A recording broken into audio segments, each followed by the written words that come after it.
Hello everyone, welcome to Rima Dua classes.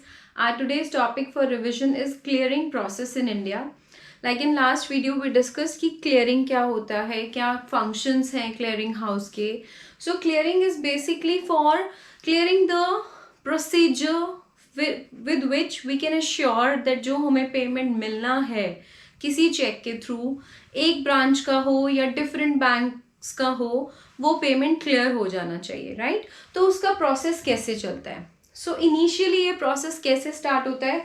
एक customer के पास check है, तो वो कस्टमर उस चेक का क्या करेगा? Definitely the customer is going to deposit the cheque in the bank. तो यही फर्स्ट स्टेप है क्लियरिंग प्रोसेस का, कि सबसे पहले वो चेक डिपॉजिट किया जाता है इन the bank, right? So clearing process begins with the deposit of check by a customer. Customer ने चेक बैंक को दिया.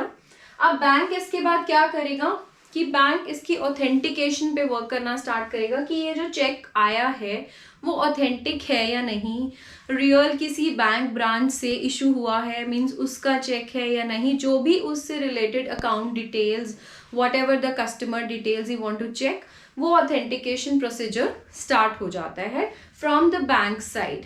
अब यहाँ पे क्या आता है, बैंक की जो क्लियरिंग होनी है, तो बैंक उसके बाद क्या करेगा, उस चेक को क्लियरिंग हाउस में ऑब्वियसली प्रेजेंट करेगा.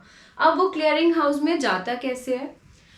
सो then bank arranges cheque for clearing and submit it to clearing. अगर सिंपली एक बैंक का चेक है और उसी बैंक से उसने ट्रांसफर करना है एंड उस पर्टिकुलर जोन में या एरिया में उस बैंक की बहुत सारी ब्रांचेस अवेलेबल नहीं है, only that bank is there, तब तो वो खुद ही इंडिविजुअली चेक को क्लियरिंग हाउस में प्रेजेंट कर देगा. बट अगर वहां पे मोर ब्रांचेस होती हैं, तो जब एक ही बैंक की बहुत सारी ब्रांचेस है, फॉर एग्जांपल एबीसी बैंक है और एबीसी बैंक के डिफरेंट ब्रांचेस डिफरेंट उस जोन में ही अवेलेबल हैं, तो तब क्या होगा, वहां पे एक कोऑर्डिनेटिंग बैंक होगा. लाइक कोऑर्डिनेटर का वर्क ही क्या होता है, ओवरऑल जो लोग वर्क कर रहे हैं उनका वर्क प्रेजेंट करना आगे जो भी उनके सुपीरियर्स हैं उनको. सो सिमिलर वे में यहाँ पे भी जो कोऑर्डिनेटिंग बैंक होता है वो बाकी ब्रांचेस का वर्क, मींस जो चेक्स उनके पास क्लियरिंग के लिए आ रहे हैं उनको इकट्ठा करके वो अरेंज करता है और क्लियरिंग हाउस में डिपॉजिट कराता है. Then it goes for clearing, और फिर क्लियरिंग हाउस आगे अपना प्रोसीजर स्टार्ट करेगा. जिस बैंक के थ्रू वो चेक्स आए थे, देन उस बैंक के थ्रू वो चेक की क्लियरिंग कराएगा पेमेंट की, right? And authentication check, like I told you कि ये ऑथेंटिकेशन चेक इज इम्पॉर्टेंट. हर बैंक इस चीज को चेक करता है कि वो ऑथेंटिक है या नहीं है, जेन्युइन है या नहीं है, कोई फ्रॉड तो नहीं है. तो it is get cleared firstly, तभी उसके बाद क्लियरिंग हाउस से फिर उसकी पेमेंट का क्लियरिंग का प्रोसीजर आगे फर्दर मूव करता है. सो अब इसके बाद बात आती है कि ज़रूरी नहीं होता कि सारे के सारे चेक्स क्लियर हो जाएंगे. कभी कभी कहीं ना कहीं कोई प्रॉब्लम या कोई इशू रहती है जिसकी वजह से चेक की पेमेंट्स क्लियर नहीं भी हो पाती. तो उस केस में क्या आ जाता है, उस केस में आता है रिटर्न क्लियरिंग. रिटर्न क्लियरिंग का मतलब क्या है? Cheques that are unpaid are return to the presenting bank. जिस बैंक ने उसे प्रेजेंट किया था उस बैंक को ही वो चेक रिटर्न कर दिया जाता है थ्रू अनदर क्लियरिंग, और then that is sending back the check to the bank जिसने क्लियरिंग हाउस को प्रेजेंट किया था. तो जब इस बैंक ने वो चेक आगे क्लियरिंग हाउस को ट्रांसफर किया, कुछ ना कुछ इशू थी चेक पेमेंट में, ऑथेंटिक नहीं था, या there are some other reasons, शायद अकाउंट में बैलेंस नहीं है, वॉट एवर, तो वो चेक आ गया रिटर्न कि भाई उसकी पेमेंट क्लियर नहीं हो सकती. तो जो भी चेक रिटर्न आएगा to the presenting bank, that will be known as, like this situation is known as return clearing. इसे बोलते हैं return clearing, right? Then we have the realization of the funds occur after the completion of return clearing. Return clearing का मतलब कि जब जो जो check वापस आने थे वो आ गए और जो क्लियरिंग के लिए आगे जाने थे वो चले गए, उनकी क्लियरिंग का प्रोसेस चल गया. तो जब ये सब कुछ बैलेंस्ड हो जाता है, मींस जो रिटर्न में आना है रिटर्न में आ जाएंगे, जिनकी पेमेंट क्लियर होनी है वो क्लियरिंग के लिए आगे चले जाएंगे.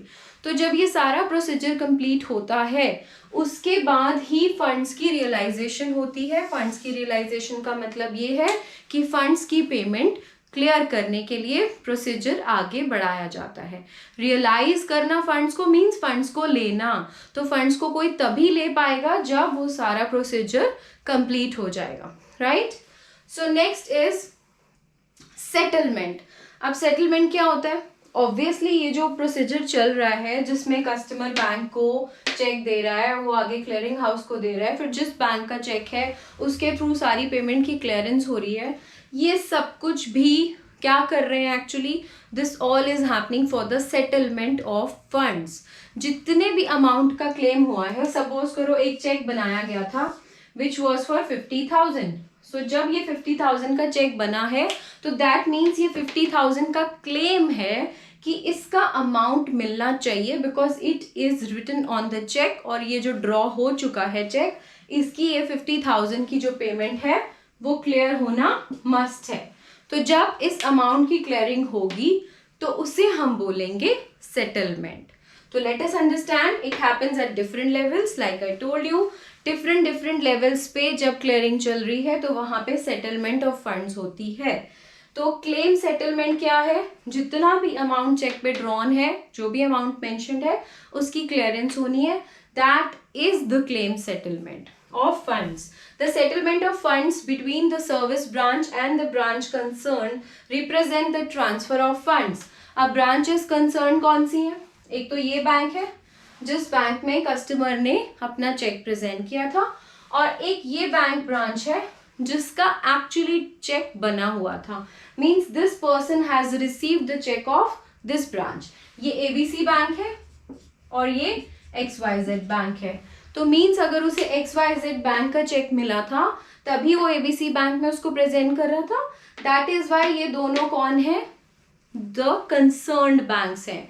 ये सर्विस ब्रांच है और उसके साथ जिस बैंक से क्लियरेंस होनी है एक्चुअली वो कंसर्न्ड ब्रांच है, right.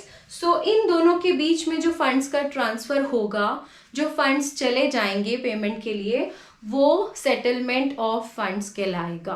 That would be known as settlement of funds. So different levels पे होता है, और जब तक ड्रॉअर के अकाउंट में से, मीन्स जो पार्टी चेक बना रही है उसे बोला जाता है ड्रॉअर। सो ड्रॉअर के अकाउंट से जब तक पेमेंट पेई के अकाउंट में नहीं पहुंचेगी तब तक हम सेटलमेंट के प्रोसीजर को भी कंप्लीट नहीं मानेंगे।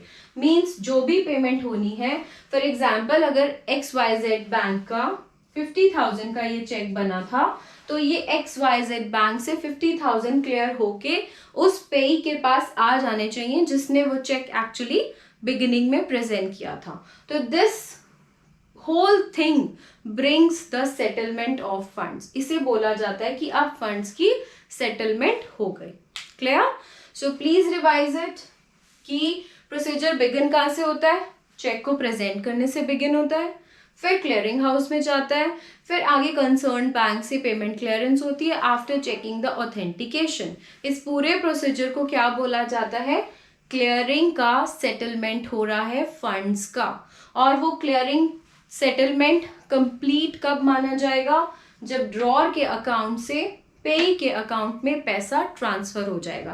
पेई मतलब जिसको पैसा पे होना था, और ड्रॉअर मतलब जिसने वो चेक बनाया था, राइट। तो उसके अकाउंट से पेई के अकाउंट में फंड्स का ट्रांसफर हो गया, और जब हो जाएगा that is complete settlement of funds. Okay, thank you so much for watching, and do revise and do mail me if you find any issue or problem. You can message me also in the chat box. Thank you so much for watching, and don't forget to subscribe my channel. Thank you. GoPro stop recording.